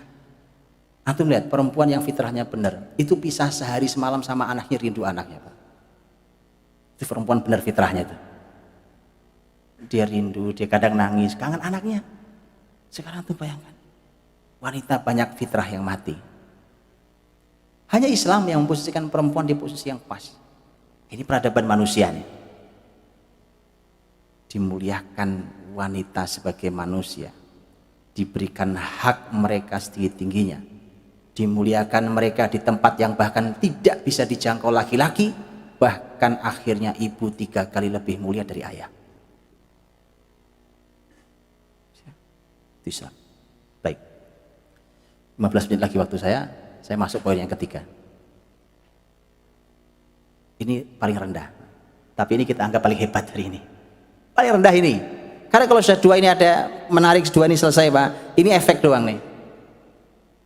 Pasti Pak, orang kenal Allah, orang berinteraksi dengan benar dengan ayat-ayat Allah, dengan sabda nabinya, dengan ilmu dalam Islam ini. Kemudian setelah itu dia berinteraksi dengan sangat luar biasa sama manusia, pasti mereka akan memikirkan bagaimana alat untuk hidup ini, kelengkapan hidup ini. Dia perlu itu. Di situ pasti akan mikir, oh ini kalau membawa air dari gunung turun ke bawah, gotong-gotong kayak film Shaolin itu Pak. Itu yang bisa cuma Shaolin. Tapi antum gotong begitu, akhirnya mereka harus mikir alat. Gimana caranya air ngalir begitu saja? Oh gampang, air dari atas turun ke bawah kok, tinggal buatin saluran. Muncul masalah, bagaimana kalau air dari bawah ke atas? Karena sungai adanya di bawah. Jadi muslimin pasti akan mikirkan itu. Antum kalau baca sejarah Istana Alhambra, Granada, kota terakhir muslimin. Ya Allah, Istana Alhambra itu ajaib, dibuat dengan rangkaian dan berbagai macam ilmu pengetahuan. Itulah Alhambra. Tadi saya cerita air. Antum tahu kan? Ketinggian Alhambra itu di atas bukit tinggi, sungai di bawah sana Pak. Dan jaraknya berkilo-kilo. Oleh ilmuwan Islam difikirkan gimana caranya air dari bawah naik ke atas. Kalau sekarang pakai apa? Atau pikirkan betapa dahsyatnya ilmu pengetahuan hari itu. Kebayangkan pakai apa coba? Antum pikirin sendiri. Kan? Itu ilmu pengetahuan dahsyat Pak. Luar biasa. Dan ada sampai kajiannya dihitung betul oleh para ilmuwan. Bahkan itu nembus beberapa gunung Pak. Bukan turun, naik. Naik. Karena di atas sana ada kehidupan sekian banyak orang di istana itu. Air harus sampai ke atas. Ya Allah, dihitung betul ilmuwan. Mereka menemukan ilmu. Jadi itu kelengkapan hidup. Kalau dalam bahasa fikih ilmu alat namanya. Alat hidup ini ya itu bagian alat. Karena itu harus, karena ilmu alat itu akan membantu target utama beribadah pada Allah itu, maka harus dipikirkan. Harus dipikirkan. Maka muslimin menemukan banyak ilmu di berbagai bidang kehidupan. Saya sampaikan sebagian. Waktu saya cuma 10 menit. Hadirin dirahmati Allah, saya tunjukkan yang belum pernah ada zaman manapun sebelum muslimin. Beberapa contoh. Karena Islam mulainya dari Iqra, bukan? Iqra, bismillah. Baca, ilmu. Dan itu yang mengawali semua peradaban Islam. Karenanya muslimin begitu peduli dengan yang namanya ilmu. Dan itu adalah merupakan bagian terpenting dari kebangkitan Islam. Selama muslimin jauh dari Iqra, maka kebangkitan belum akan hadir di negeri itu.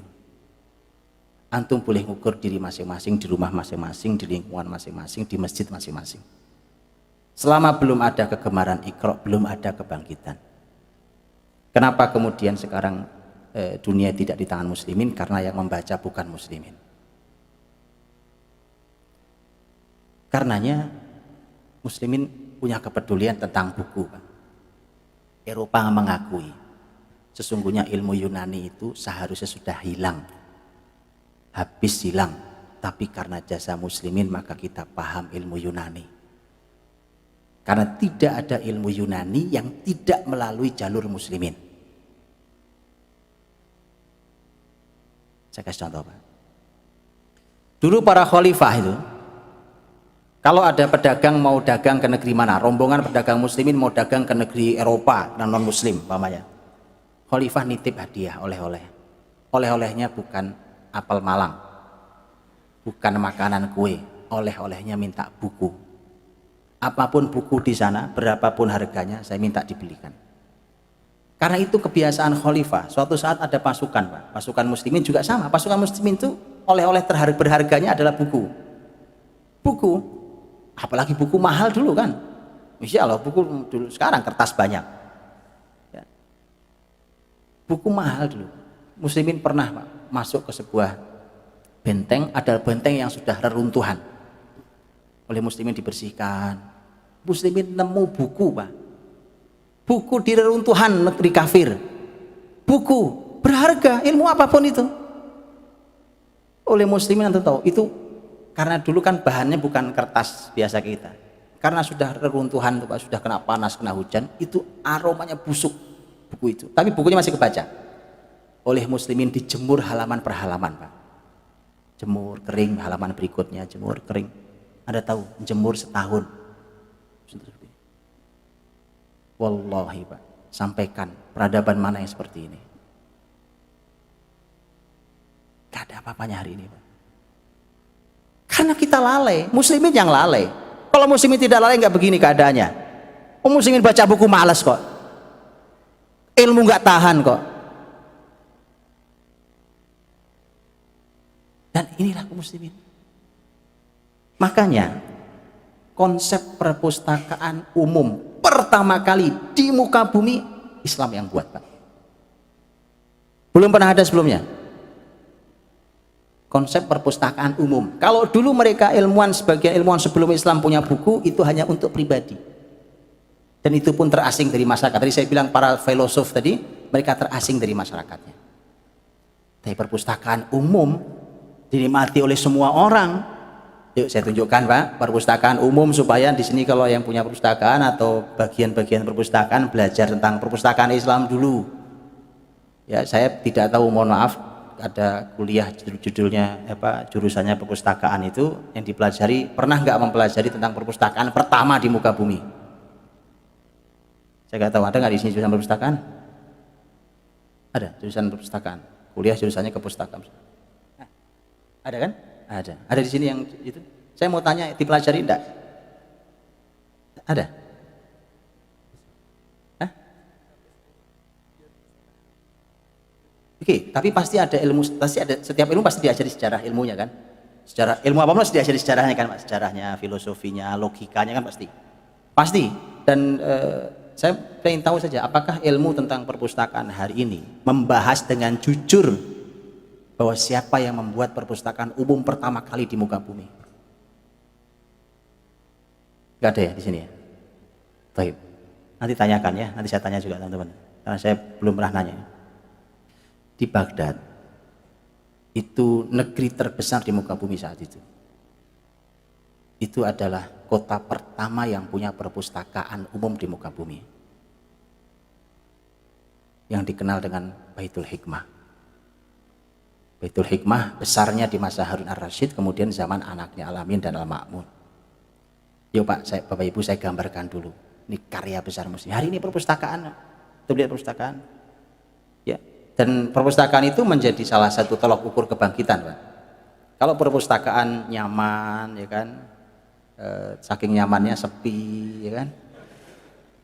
Insya Allah, klik klik klik klik, suara nggak ada ini ya kan, nggak ada orang, sendirian di satu ini, sendirian dibaca. Jangan bicara kebangkitan Pak, jangan bicara kebangkitan. Saya belum ngecek ke perpustakaan di Malang. Nanti saya minta jalan-jalan perpustakaan di Malang. Ngukur kebangkitan, ngukur kebangkitan, betulan. Loh gimana, wong dosen yang harusnya ahli buku malas baca buku, kok gimana kebangkitan? Baitul Hikmah Baghdad, perpustakaan terbesar di muka bumi saat itu, dimulai oleh Khalifah Harun ar-Rasyid. Sebelumnya Sayyidina Abu Ja'far mulai di istananya, terus dibangunkan tempat khusus. Jadi saya gambarkan Pak Bu supaya tahu itu bukan sekotak gini perpustakaan plek itu, enggak, bukan itu perpustakaan kita kalau itu mah. Gedung besar, ada buku, jumlahnya berbeda-beda di setiap perpustakaan. Ada yang jumlahnya sampai mencapai kurang lebih 1 juta eksemplar. Zaman itu loh Pak, tahun 200-an Hijriah, abad 3 Hijriah, kurang lebih abad 9 Masehi. 9 Masehi. Eropa ngerti apa? 9 Masehi. Muslimin punya perpustakaan besar. Itu perpustakaan Pak besar, buku-buku dengan jumlah sangat besar. Selain ruang itu ada ruang baca yang sangat nyaman. Selain ruang baca yang sangat nyaman, ada semacam aula, itu tempat seminar, tempat diskusi, tempat debat ilmu di situ, itu ruangnya. Ada ruang-ruang lain, isinya adalah para ilmuwan. Ini penerjemah apa, dalam bahasa apa ke bahasa. Dulu bahasa itu dari dan ke Arab. Jadi terjemahan dulu adalah dari dan ke Arab, ke bahasa Arab. Ya, dari bahasa apapun dan pokoknya dari semua ke Arab. Karena itu bahasa peradaban dunia. Itu ruang-ruang para ahli ilmu. Para ahli ilmu itu Pak, penerjemah itu digaji negara Pak, gajinya tinggi banget. Hari ini gaji penjaga perpustakaan berapa? Bahkan kalau ada ilmuwan menerjemahkan buku sangat penting oleh khalifah, bukan dihitung per lembar, ditimbang bukunya, timbang bukunya, seberat itu diberi emas. Karena kebangkitan memang dari sini. Hari ini buku nggak ada harganya di kita, ya kan? Oh hari ini kalau ada penerjemah berapa satu lembar Ustaz, terjemah berapa rupiah satu lembar Ustaz? Itu sudah dibilang hebat sebenarnya. Karena kita tidak memuliakan ilmu dan ahli ilmu hari ini. Ruang-ruang itu kemudian bahkan disebutkan ada ruang istirahat Pak. Kalau orang mengkaji ilmu berhari-hari di tempat itu, membaca, meneliti segala macam, disediakan ruang istirahat. Kan ada lelahnya Pak, baca buku apa, ngantuk apa, lelah, istirahat dulu. Begitu istirahat, bangun kok lapar, disediakan ruang makan gratis. Tunjukkan di mana ada perpustakaan itu di Malang. Ini abad 3 Hijriah loh. Saya bicara abad 3 Hijriah, sekarang abad 15 Hijriah. Katanya canggih hari ini, katanya.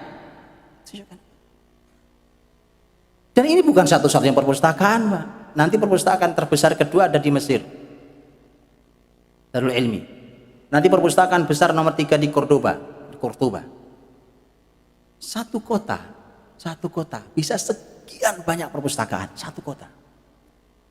Ramai dikunjungi orang. Memang zaman peradaban itu begitu. Belum pernah ada yang membuat perpustakaan umum seperti itu kecuali muslimin yang membuat pertama kali. Juga teman-teman, yang banyak sebenarnya saya sebutkan sebagian. Yang pertama dan belum pernah dibuat oleh zaman manapun adalah rumah sakit. Rumah sakit. Pak dokter mohon ceritanya. Mana Pak dokter? Sejarah kedokteran Pak. Rumah sakit pertama di mana dikenalnya? Di mana Pak dokter? Di belakang, mana Pak dokter? Saya tidak tahu. Jangan-jangan menginduknya pertama kali ke Paris, Perancis, hospital. Kan hospital istilahnya kan? Hospitality kan artinya sebenarnya sambutan yang ramah segala macam. Itu dulu hanya untuk sebuah rumah di samping gereja. Dan mereka jujur sampai sekarang Eropa, hospitality itu yang hospital awal itu mereka tidak ngerti cara merawat orang sakit. Itu abad 18 Masehi. Mereka nggak ngerti cara ngerawat orang sakit. Kepala ketemu kaki, kaki ketemu kepala. Itu orang di sana sedang mengerang kesakitan mau melahirkan. Di sana anak kecil sedang demam. Di sana orang sekaratul maut. Di sana orang sedang kakinya busuk karena jadi satu ruangan. Gimana mau sembuh? Itu asli awalnya, Pak. Pertama di Paris. Jauh sebelum itu, Pak. Tahun 90 Hijriah. Ya Allah. 90 Hijriah. Abad 1 Hijriah. Abad 7 Masehi. Muslimin di bawah kepemimpinan Al-Walid bin Abdul Malik sudah membuat rumah sakit. Bahkan rumah sakit sudah dikhususkan karena saat itu ada penyakit yang dianggap penyakit paling berat. Kayak setiap zaman ada penyakit seperti itu. Penyakit Judam. Itu dipisah ususnya kucing. Ar-Razi. Alhamdulillah keluarga besar Ar-Razi nggak dapat royalti, Pak. Hari ini dikit-dikit royalti, dikit-dikit royalti. Karena kita tidak hidup di zaman Islam. Ar-Razi kalau diperintah begitu dia akan teliti, Pak. Dan telitinya simpel. Ilmuwan mereka kaji. Mana wilayah tempat yang kira-kira berpotensi ditunjuk untuk mendirikan rumah sakit, dia pasangi daging, ya kan? Itu taruh daging sana, tempat yang kira-kira akan dia cek beberapa hari ke depan. Mana daging yang masih segar setelah sekian hari, paling segar, maka itu tempat yang cocok buat rumah sakit. Tahu kenapa? Yang jelas kan? Ini masalah alam dan sekelilingnya, cuaca, udara, apa segala macam. Yang paling cepat busuk paling tidak layak. Siapa? Muslimin, Pak. Dan lebih dari 200 alat bedah, lebih dari 200 alat bedah, dan masih dipakai sampai hari ini. Dan lagi-lagi nggak dapat royalti itu yang membuat itu dan anak cucunya. Az-Zahrawi, bapak bedah. Kenapa muslimin perlu itu? Ya, karena ini semua karena untuk membantu ibadah seseorang. Orang sakit ibadah susah, maka perlu ditolong. Tolong, mereka harus menemukan berbagai macam hal. Nah ini, Pak, mata kita ini. Mata ini digambar detail oleh Ibnu Haytham. Kan? Ibnu Haytham menggambar detail mata. Ajaib, abad itu sudah menggambar dalamnya mata detail, kasih penjelasan detail sekali. Muslimin itu karena mendapat cahaya Allah itu seperti itu. Di Maristan tadi, Pak, rumah sakit tadi itu kalau sekarang antum masuk rumah sakit. Jadi sistem yang hari ini itu ngambil dari Bimaristan. Bimaristan aslinya. Antum baca masih banyak buku tentang sejarah Bimaristan. Bimaristan itu dari bahasa, ini menarik ya, Pak. Bimaristan itu bahasa Persia. Lihat muslimin saking jujurnya, nggak pakai bahasa Arab. Bahasa Arabnya mustashfa. Tapi muslimin nggak. Muslimin pakai Bimaristan. Bimar itu artinya sakit, stan orang yang sakit, stan artinya tempat merawat orang sakit. Ya. Bimaristan itu kalau ada orang sakit datang, masuk, kemudian dia sampaikan, dia daftar kayak hari ini, persis kayak di rumah sakit. Kemudian nanti akan ada dokter yang meriksa, itu dokter periksa, dokter akan kasih rekomendasi. Oh, kalau cuma perlu berobat jalan istilah kita, dikasih resepnya, orang ini akan pergi ke apotek, sebelah ada apoteknya. Baik, ambil obat, pergi, assalamualaikum, gratis. Oke. Kalau ternyata dokter bilang harus dirawat ini, maka langsung dibuatkan SOP, langsung jalan. Untuk satu pasien ini disediakan dokter, disediakan perawat, disediakan semua orang-orang yang harus memenuhi semua kebutuhannya, yang makan, yang tempat tidur, yang merapikan apa semua disediakan, dirawat. Kalau dengan izin Allah sembuh, maka orang itu keluar dari rumah sakit. Begitu keluar, maka dihitung berapa hari dia dirawat di sini.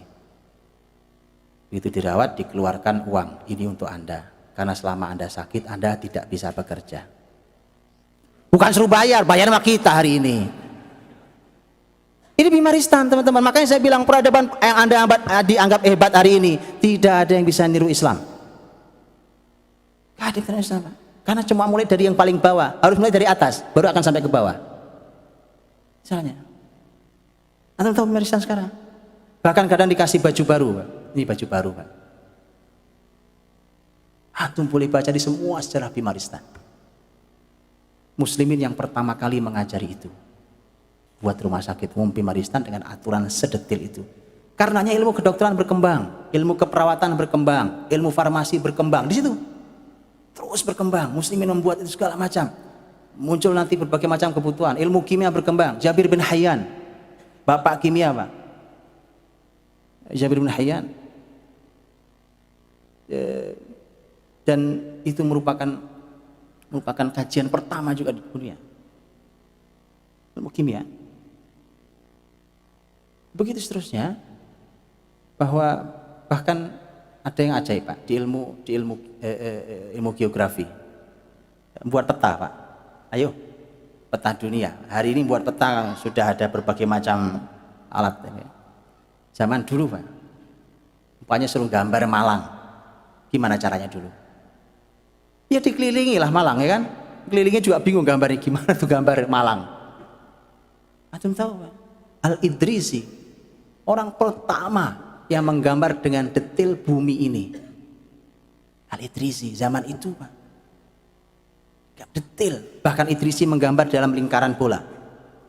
Untuk Idrisi menunjukkan bumi bulat Pak. Hari ini antum mulai berantem lagi, bumi bulat apa datar.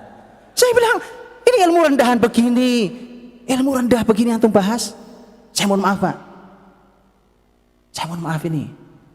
Wah kelihatan ilmiah. Itu ilmu usang di gereja Eropa. Bukan begitu? Korbannya Galileo Galilei. Betul? Antum kemakan ilmu begituan. Dan ulama Islam bicara loh tentang ilmu bumi bulat itu. Bukan cuma kajian ilmiah loh.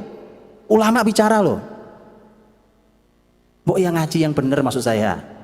Ngaji itu yang benar, jangan cuma ikuti urutan. Oh lagi seru-seru nih Pak pembahasan bumi datar. Subhanallah. Tolong ngaji yang benar ya. Supaya kita tidak tersesat jalan. Sampai sekarang di Sisilia, di Sicilia, Sisilia itu sekarang punya Italia Pak. Itu masih ada gambar Idrisi di dalam bentuk bulat bola itu. Itu pembuat peta pertama, peta bumi. Detail dan persis seperti aslinya hari ini. Gak meleset Pak. Yang lebih ajaib lagi, abad 16 Masehi. Beliau meninggal tahun 1513. Muhyiddin Rais, ini zaman Kesultanan Turki Utsmani. Muhyiddin Rais Pak, itu menggambar bukan cuma gambar peta tapi detail berikut jalan, sungai, lautan, bumi, digambar bumi Pak. Yang ajaib bahkan sampai ada ilmuwan Eropa bilang, ini jangan-jangan dia ini pakai jin. Sampai begitu, pakai makhluk luar angkasa. Zaman itu, bagaimana dia bisa menggambar peta kutub selatan? Ketutup es, kalau sekarang mungkin pakai satelit Pak. Itu aja belum tentu tembus. Dia gambar. Sempat peta itu disalahkan oleh peta abad 20. Abad 20 sekarang kita. Kita abad 21. Abad kemarin sempat peta itu disalahkan. Begitu dicek ulang yang benar gambarnya Muhyiddin Rais. Muslimin Pak. Itu abad 16 Masehi. Antum mau ilmu apa lagi? Udah habis waktu saya masalahnya. Jadi intinya teman-teman, Islam punya sumbangsih di segala bidang ilmu. Di segala bidang ilmu. Sampai hari ini. Di teknologi, yang hari ini bicara tentang teknologi Pak. Al-Jazari rahimahullah ta'ala kan punya buku kitab Al-Hiyal namanya. Isinya lebih dari 100 mesin. Ini teman-teman, ini terakhir penutup. Hebatnya, kalau orang kenal Allah dulu, semua tindakan ilmiah mereka, semua berawal motivasinya dari Allah. Kok bisa? Begini maksudnya. Muslimin perlu berwudu. Iya, wudu 5 kali sehari ya Pak. Setiap sholat wudu. Maka muslimin, semua ilmuwan berpikir bagaimana caranya memudahkan muslimin berwudu. Dengan berbagai macam ilmu pengetahuan. Makanya dulu, hadirin, antum kan juga punya di sini, di kota-kota juga punya air mancur, betul ya? Air mancur fungsinya apa sekarang? Buat selfie. Gak lebih dari itu. Anda tahu muslimin dulu buat air mancur? Mancur, muncrat begitu, mancur. Seperti hari ini. Pakai apa mesin bawahnya coba? Al-Jazari yang ngajari. Air muncrat begitu Pak. Itu fungsinya satu keindahan. Kedua bisa diminum, ketiga untuk wudhu. Jadi semua itu berawal dari Allah dulu tingkatnya. Al-Khwarizmi, ini ahli matematika Pak. Ilmu aljabar itu yang ngajari pertama Khwarizmi. Angka yang antum sebut salah kaprah angka Latin itu angka Arab. 1, 2, 3 ini bukan angka Latin. Paham? Itu angka yang buat Khwarizmi, menyempurnakan angka India. Disempurnakan. Dulu angka cuma simbol. Lihat angka Romawi, 5 bagaimana 5? V. Kok bisa begini 5 itu gimana ceritanya? Simbol. Tapi Khwarizmi tidak. Khwarizmi buat angka begini 1, 2, 3, 4. Itu 5 sudut. Karena Khwarizmi buat angka berdasarkan sudut. 1 sudut, 2 sudut. Antum bayangkan angkanya? 1, 2, 3 sudut. Sekarang saya tanya, 7 sudut, kebayang? Kebayang nggak antum 7 sudut? 9 sudut. Di mana 9 sudut coba? 9 sudut. Coba antum gambar sendiri. Itu berdasarkan sudut. Makanya Khwarizmi buat angka 0. Ini 0 begini, 0 yang begini, bukan titik Arab, titik. Itu angka India aslinya Pak. Angka Arab yang sekarang itu angka India. Angka Arab yang sekarang yang 1, 2 itu angka India, bukan angka Arab. Angka Arab itu yang 1, 2 antum sebut angka Latin. Yang buat Khwarizmi. Antum lihat 0 itu enggak ada isinya. Tidak ada sudutnya, betul? Tapi kalau diberi garis, sudut tak terbatas. Betul lihat? Makanya begitu angka ketambahan 0 menjadi tumbuh tidak terbatas. Gak sembarang. Beliau tulis buku Al-Jabr wal Muqabalah. Di Indonesia dulu ada namanya pelajaran Al-Jabar, bukan begitu Pak? Nah, Pak Guru Pak yang ada namanya pelajaran Al-Jabar. Namanya Al-Jabar masih, sekarang udah hilang. Namanya matematika. Al-Jabar. Al-Jabar itu judul bukunya Khwarizmi, Al-Jabr wal Muqabalah. Judul bukunya. Anda tahu, di muqaddimah bukunya Al-Khwarizmi, di Jabr Muqabalah, apa kalimatnya? Bahwa dia membuat penelitian matematika ini fungsinya untuk memudahkan muslimin beribadah. Karena sebagian ibadah muslimin harus menggunakan angka. Umpamanya pembagian warisan. Betul kan? Nanti belum hitung-hitungan. Jadi muslimin selalu niatnya karena Allah Pak. Mulai ilmu awal itu kenapa barokah Allah buka ilmunya. Astronom, seorang astronom siapapun itu, Al-Biruni, Al-Khwarizmi, juga ahli Al-Khwarizmi, ilmu besar, Al-Battani. Antum lihat Al-Battani zaman dulu Pak, menggunakan astrolab itu, astrolab. Itu untuk mengukur pergerakan benda-benda langit. Zaman dulu. Tapi Anda jangan salah, Al-Battani menghitung hitungan hari berdasarkan matahari. 1 tahun berapa? 365. Anda lihat. Al-Battani menghitung dalam setahun itu 365 hari lebih 5 jam 46 menit. Baik. Lihat hitungan alat canggih hari ini, kata orang canggih katanya. Lihat hitungannya. 365 hari 5 jam 48 menit. Selisih cuma berapa? 2 menit Pak. Zaman itu ngukur pakai apa? Al-Battani rahimahullah ta'ala. Kenapa Al-Battani sibuk begitu? Karena muslimin perlu melihat alam. Orang sholat pakai alam, gerhana pakai alam, bukan begitu? Orang puasa pakai alam. Sudah habis waktunya. Iya kan? Terusan ya jadinya. Baik teman-teman, memang yang saya sampaikan bukan cuma ringkasan, itu nggak ada apa-apanya. Buku yang luar biasa yang juga saya baca, yang saya ambil adalah bukunya Profesor Rogi Pasirjani. Nah, ini yang kayaknya mau dikasih hadiah nih. Antum beruntung kalau dapat hadiah buku ini. Nah ini buku luar biasa. Profesor Dr. Rogi Pasirjani, dan beliau seorang ahli secara Islam hari ini, seorang profesor, tapi asli keahlian ilmunya itu aslinya adalah dokter bedah ortopedi. Orang Mesir, masih hidup dan beberapa kali ke Indonesia, dan beliau sekarang juga mengetuai lembaga kajian sejarah di Mesir. Ini hanya salah satu dari sekian banyak karya beliau. Beliau bilang tentang buku ini, kata beliau, Saya nulis tentang kedokteran itu 300 halaman dan itu ringkasan dari sini. 300 halaman tentang kedokteran doang gitu ya. Dan seterusnya karena begitu besarnya karya-karya muslimin di segala bidang, Pak. Di segala bidang.